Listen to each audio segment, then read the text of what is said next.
Back to the top story of the moment, Iran. A Wall Street Journal report this morning says Iran will remain a tough place to do business. The article highlights the fact that the Islamic Republic has a long and well-earned reputation for being a difficult place for companies to operate. Joining the conversation right now is former New York City Mayor Rudy Giuliani. Mayor, good to see you. Good to see you, Maria. Thank you so much for joining us. On paper, Iran's allure for businesses is undeniable. 80 million people. The culture and legal hurdles, though, have not changed. Sure, you want to turn on television and watch someone's heads being chopped off. It's a nice place to go. I know a great deal about Iran because I work with a group, the Iranian resistance movement, for the last 6 years. I get a good deal of information from inside Iran. Unfortunately, some of their members have been slaughtered in the last 2 years. The Ayatollah prepared for this. The Ayatollah, remember, got caught cheating 3 times before, 01, 03, 05, including the reactor at Fordo, which is the one well below the ground. The people who caught him were the members of the MEK, who are part of the Iranian resistance movement. Over the last 2 years, they have been systematically slaughtered, as well as a lot of other people. Very few people know this because the American media doesn't bother to pay attention to it. More people have been killed under Rouhani than were killed under Ahmadinejad. More executions. Is that right? Executions increased dramatically within the last 2 years compared to the ones under Ahmadinejad. Now, do you want to know why? 2 reasons. First of all, Rouhani is presenting to the West this face of reform, which some naive people have bought. But he doesn't want the people of Iran to drink the Kool-Aid because you've got a lot of resistance within Iran. That could create, the minute you say reform, think of how revolutions have happened, right? That's when revolutions happen.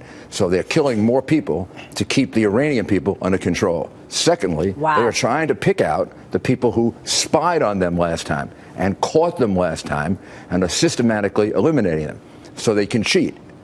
Now, if I can get that information out of Iran, the State Department has to get that information out of Iran, and they made the deal knowing that. I consider this deal to be very, very dangerous, probably one of the most reckless deals ever made by an American president. You make a deal with a mass murderer. He wanted the Ayatollah's approval. The Ayatollah has killed, I'm not exaggerating, hundreds of thousands of people. Hundreds of thousands of people, including American soldiers who didn't come home from Iraq because they were killed by the Quds Force. We have families in America who are mourning the loss of their son who was killed by an Iranian just about 4 or 5 years ago. And we make a deal in which we trust them this much? What is Obama's motivation then, Mayor? I mean, think about this. This president right now can do more harm to this country in the next 18 months. He just did. I mean, he may have just done that. And to the world. Now he's giving money to Iran. Now, let's just logically consider the following. Iran is the largest sponsor of terrorism in the world. Nobody denies that, including our Secretary of State. We are now going to give them hundreds of millions, if not billions of dollars. They're going to have access to it. Where do you think that money's going to go? And then there's what Dagen has been talking about. You think it's going to go to the people of Iran? The people whose heads they chop off? Exactly. So and then there's what you get them closer up. to a nuclear weapon, you fill their coffers with cash, and then you lift the arms embargo in 5 years and lift the ban on missiles in 8. Lifting the arms embargo. There is no one in the Middle East that has ever been a friend of America that agrees with this. And I was just there.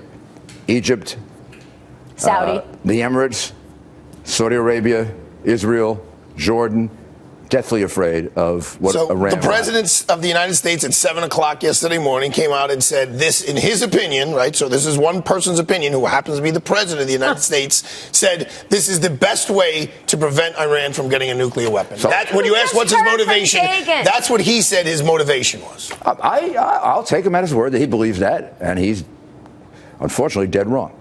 The president's foreign policy has, in almost every respect, been feckless, hasn't it? Things are worse with Russia. Things are worse with China. They have the reset. The reset with Russia really went well, right? I mean, so this is not a president who has exactly been adept at foreign policy. When he came into office, we had an Iraq where the surge had worked and the government was reasonably he pulled stable. all the troops out. And now we have an Iraq that is controlled by Iran. and ISIS. Syria was stable. Now we have a Syria controlled by Iran. Yemen didn't have the Houthis. The Houthis are now in control of large parts of Yemen, and they are controlled by Iran. You get the picture? That's called an Iranian empire. But, hey, that's called an Iranian They were hegemony. dancing in the streets yesterday in Iran. Dancing in the streets. Show that video. Literally. So what do you Look think at this. in Look at Iran? this. These are the people of Iran. They're psyched. Well, of course they are thrilled. You see people in America. They got an arms embargo on the horizon. They got money coming their way. And that money isn't going to go to them. These people are cheering. If somebody gets caught, they're not cheering. I don't know. Their hand might got chopped off. I mean, this government is barbaric. It's a barbaric. But what does government. Saudi Arabia do? Are they going to be quiet about it? Of course not. Are they going to make a big of enough stink that it changes the vote and how Congress acts here in the United States? I don't think it can change the vote because it's only got to get a third of the Senate. I think my party caved in to agree to that. This should be a treaty. What the president is doing is, in my view, intellectually dishonest. This should be a treaty. This has massive impact on geopolitical affairs. The treaty needs a two-thirds vote. He'd never get that. Never in a million years would he get two-thirds vote. I mean, the Republicans would deny him of that alone, and there are probably 10 Democrats that are against this agreement. But the way it's been constructed, Congress just gets to like look it over, and all you need is a majority vote. And that's why it's not a treaty. So you think this goes through? That's why it's not a treaty. Goes through. You're not expecting challenge. You're not expecting there'll be a to be able very to big reverse challenge. There'll be a very big challenge, and this will be a very big issue in the presidential campaign. And I believe between now and then, Iran's going to cheat. Let's talk about.